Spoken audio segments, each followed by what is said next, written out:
So ayun guys, sa block na tayo. Cylinder block at cylinder head. Nalimutan kong mag-video na ikabit ko tuloy yung piston agad-agad. Buti naalala ko.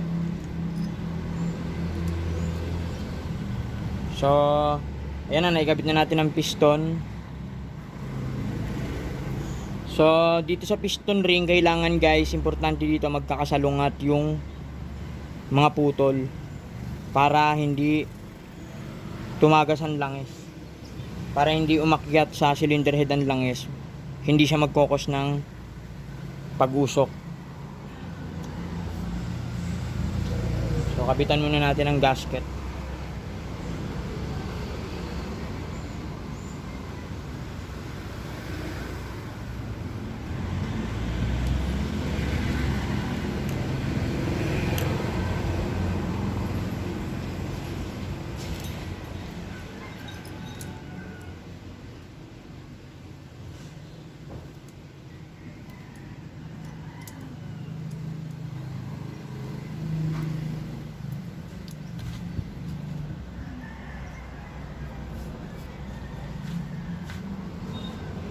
Then the block, as usual, ganun pa rin, kailangan may langis pa rin guys. Importante ang langis.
So ayan guys, kabit na natin ang block.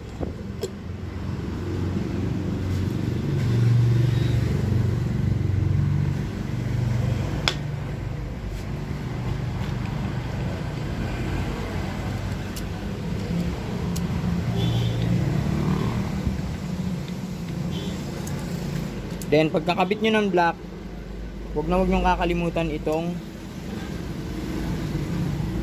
chain guide para hindi na matanggal, kasi mahirap na ito eh. Pagka natanggal pa yung timing chain natin dun sa gear ng sigunyal, magbabaklas na naman tayo or may hirapan tayong sungkit-sungkitin yan. Kaya huwag nyo kakalimutan, pagka salpak ng block, kabit nyo na agad tong chain guide.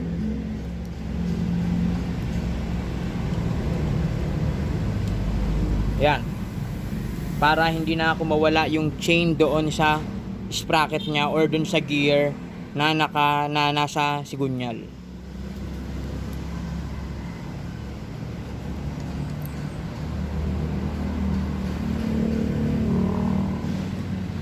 So yan, okay na, stop muna tayo dyan at tayo susundo muna. So next natin guys is cylinder head.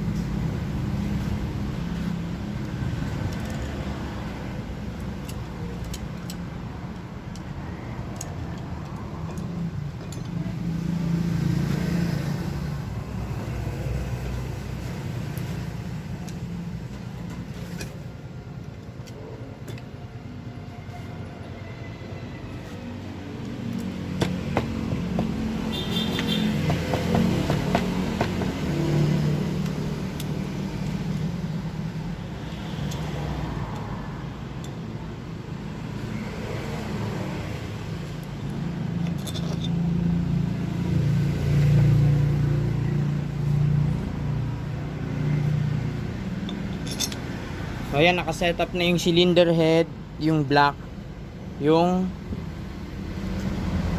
ah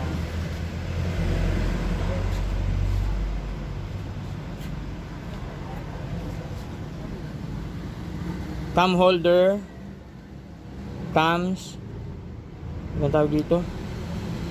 Rocker arm. Yan, sasalpak natin siya dyan.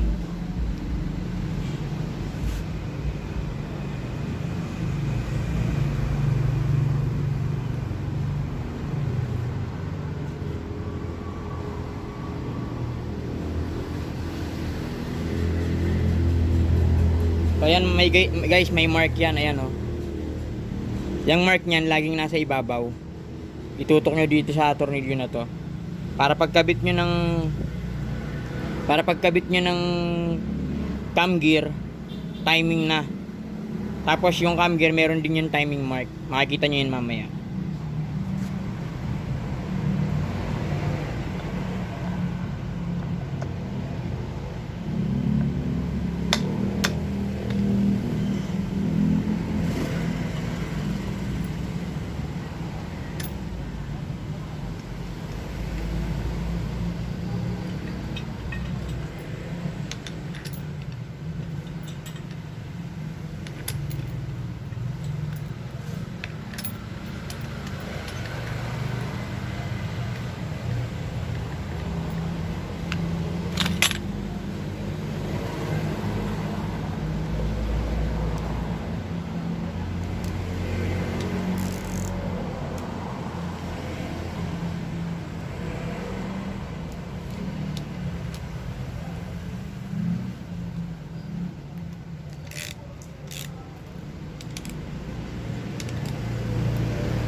Alright. So ayan guys, nakasetup na yung cam holder, cams, rocker arm. Nakasetup na siya sa cylinder head natin. Naigpitan na natin yung apat na stud. Then yung next natin is yung cam gear. Kailangan may kakabit na natin yung cam gear. Ayan guys ha. Tatandaan yan, yung gitli niyan, timing mark yan. Timing mark yan, may timing mark yan dito sa butas na to. Maliit na guhit.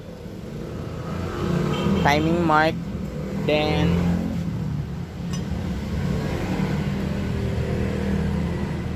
itong cam gear is may timing mark din yan. Ayan o.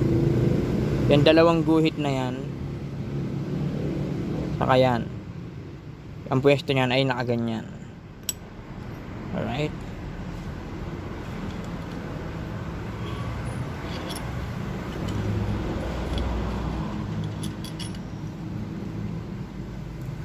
So pag magkakabit kayo ng cam gear, wag muna kayo maglalagay ng tensioner. Para madali nyo lang maikabit itong cam gear natin.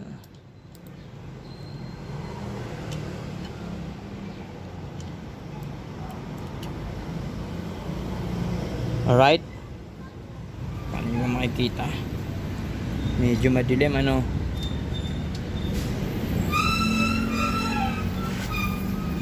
Importante makita nyo to eh.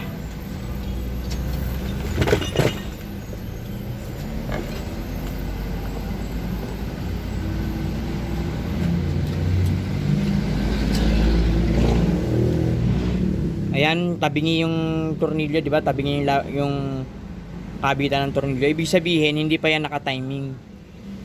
Hindi pa yan adjust tayo ng isang ngipin.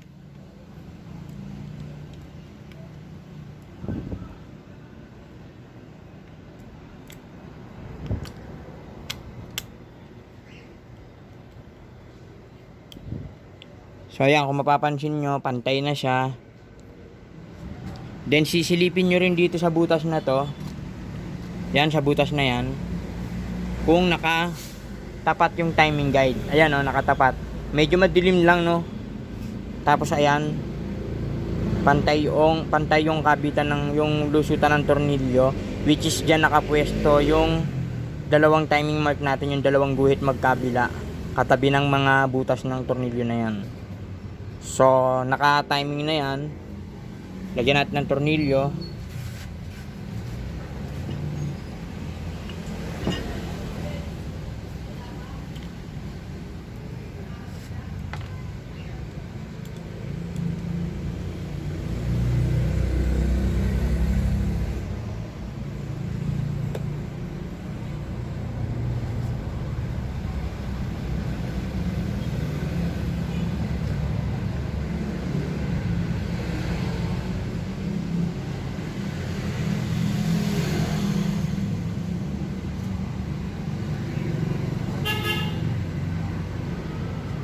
So ayan guys, naka-timing na yan, may tornilyo na, hindi na muna natin hinigpitan.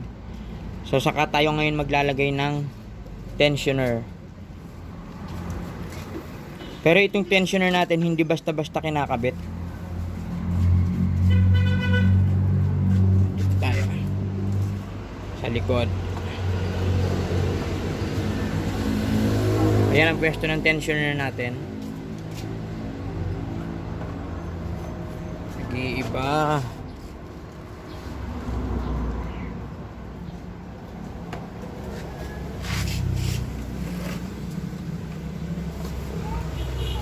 Dumidilim.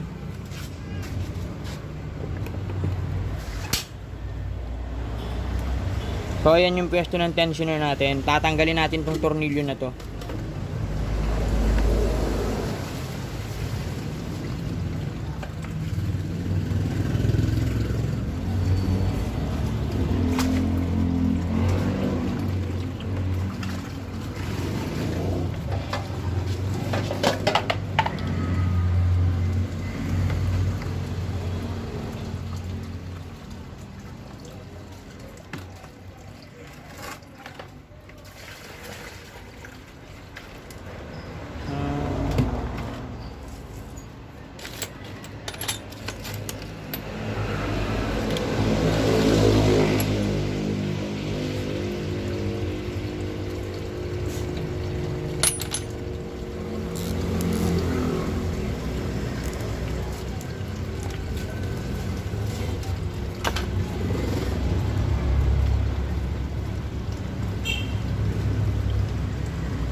So pag natanggal nyo na yung tornilyong yan,